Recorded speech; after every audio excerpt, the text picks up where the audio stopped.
Hi, I'm Martin Curtis, and this is Change from the Centre. Yesterday was yet another extraordinary day in British politics, with Nigel Farage announcing his intention to stand down as Member of Parliament for Clacton in protest at the way he feels he's being treated over a number of issues. His intention is, of course, to call a by-election in which he will be a candidate in what he described as a people versus the establishment by-election. I have a number of issues with this, and I think he has made a tactical error. But let's first quickly go over summarising the issues.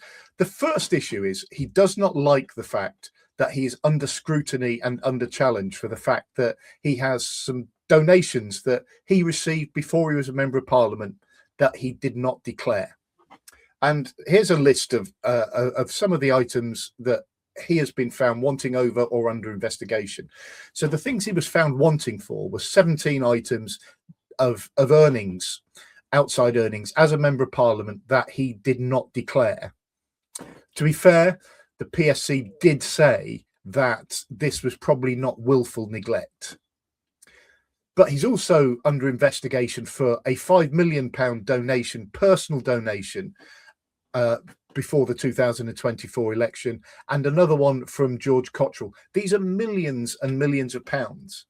And the issue for me is that whether intentionally or not, there is a reality, which is that it is of the public's interest to know that people who eventually became MPs have received amounts of money that, there is no doubt about it, could have been seen to influence his thinking and his actions as an MP. And so, for me, it's absolutely right that the media does challenge and ask questions. And there's a reality that as a public figure, which he admitted he was yesterday, it is right that he answers questions. And some of the issues that arise are as a result of the fact that he has been found wanting in terms of scrutiny. Now, some of these, I have to say, I have a little bit of sympathy for Nigel Farage over. And I'm just going to play a couple of clips from his speech yesterday. And I am the most physically and verbally attacked public figure or politician of modern times. Yes, you will know of some of the incidents: milkshakes thrown in my face, placards bashed over my head. But let me promise you, you only know about a fraction of the number of times that I've been assaulted. One little example you've probably never heard of. It was a Sunday afternoon a few years ago in the local village pub. In come the mob, about 50 of them. We decided the safest thing to do was as quickly as possible to get into the car and to drive away. But the mob surrounded the car, banging on the bonnet and the windscreen, kicking the side of the doors. It was a genuinely dangerous and terrifying situation to be in. The car was written off. I didn't even bother with an insurance claim and did everything I could not to make it public. Worse still, she now has broadcasters haranguing her. Sky News were one of them, and when I questioned them on it, they willfully and deliberately lied and said on their channel that they hadn't contacted the family. Now, as for the violence and the assaults that Nigel Farage has talked about, there's no excuse for any of that. The only thing I would say is I don't know the truth of it, the reality of it, because Nigel Farage does have a habit of slightly twisting things, and more of that in a minute. But there is no excuse for anybody for treating somebody that has been elected by the public in that sort of way. There's absolutely no excuse. The other stuff he talks about, though, there is a slightly different story. And I will talk a little bit more about the lessons we need to learn later on in this video. But here is the quote from Sky News that came up, which basically gives their side of the story. And I'm going to read this out because some of you who are on mobile phones obviously won't be able to see this. Sky News was outside a property where Mr. Farage was registered to vote at the last election. Sky News did not interact with Mr. Farage's daughter. On a single occasion, we approached the property without a camera operator, identified ourselves as Sky News, and the adult occupant chose not to engage. And they then say they were trying to contact Nigel Farage, and that was that. So, as I said, and as is typical, there's very, very much more than one side of the story. And that is often the case with Nigel Farage. The thing about them showing his house was all about the fact that the newspapers are interested in the fact that Nigel Farage appears to have control ownership of or joint ownership of a number of houses. I think 5 is the number that people are talking about. And they're trying to look at that and see whether he should have declared it. Now, that part of it is no surprise, given the other undeclared donations that the newspapers are going to be digging. Where I will be very, very critical of Nigel Farage is in his decision to basically throw his toys out the cot. I do not believe that the scrutiny that he is receiving is any different to any other elected figure. And it is exactly right that in a world where we have a free media, that the conduct of our members of parliament comes under scrutiny. It's also worth reminding you that what we have is a parliamentary democracy, and both of those words are very, very important. The parliamentary bit, because it is to Parliament that Nigel Farage's conduct is accountable whilst he is a member of Parliament. So it is right that where journalism challenges it, whether he has been right or wrong, that it's our Parliament that are the ones that have the final say. And that's what the Parliamentary Standards Commissioner comments and investigation are about. And the second thing is about democracy. And yes, we live in a democracy, but Nigel Farage has been elected within that democracy to our Parliament. So surely he should have waited until the Parliamentary Standards Commission report into those donations came out before he made any decision whether to resign or not. I think what he tried to do was get on the front foot.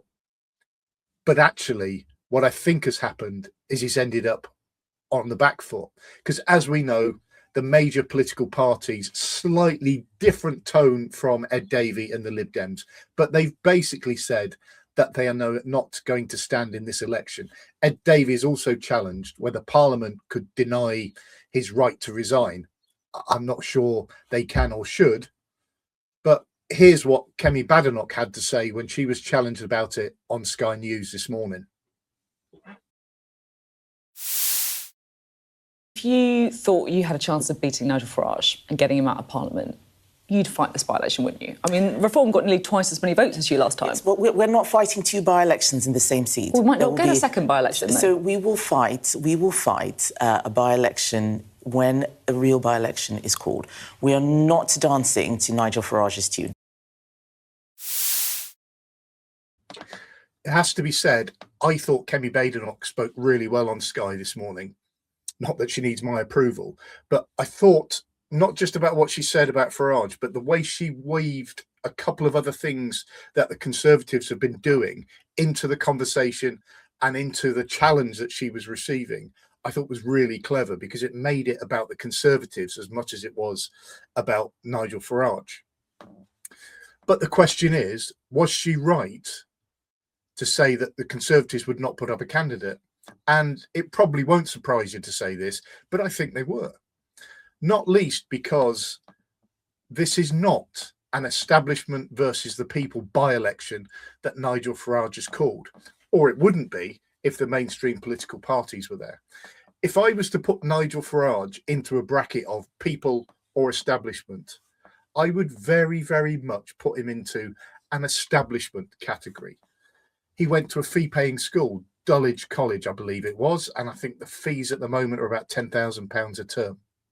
If you look at the money he's earned over recent years and the way he has earned them, the vast majority of that has not been ways in which people earn money.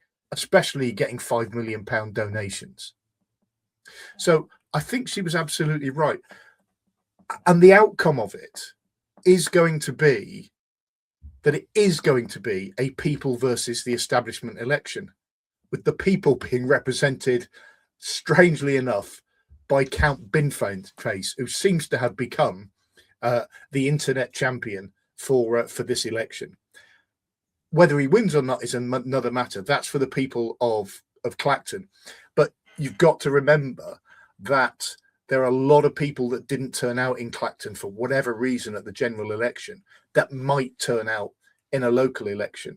So it's all right talking about Nigel Farage getting 46% of the vote in the general election, but are the same people going to turn out, and are they still going to support him when you do see also some challenge about the amount of effort he's put into into representing the people of Clacton? So for me, we've now got a people versus the establishment election in Clacton. But I have to say, I'm not convinced, unless he's already put his resignation in, that Nigel Farage is going to resign. I think there is a possibility that he will turn around and say, actually, that's not what I meant. And because he realizes this is backfiring on him a little bit. And so he will say, I meant I will stand when the Parliamentary Standards Commission reports on me. We'll see, and we'll see what happens. But either way, I think the major political parties are doing the right thing.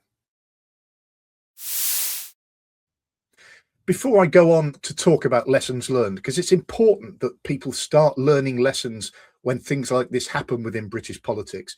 Otherwise, our system stays exactly how it is, and it mustn't do that. Before I move on to that, just a last minute plea. If you like what I'm saying here, if you're interested, please consider subscribing to this channel. It really helps me to grow it, and you'll also be notified when I release new videos. I've also put a comment down below about, do you think it's right that Nigel Farage resigned to call another by-election? Please comment there or provide your own comments, and I will try and respond if those comments are sensible.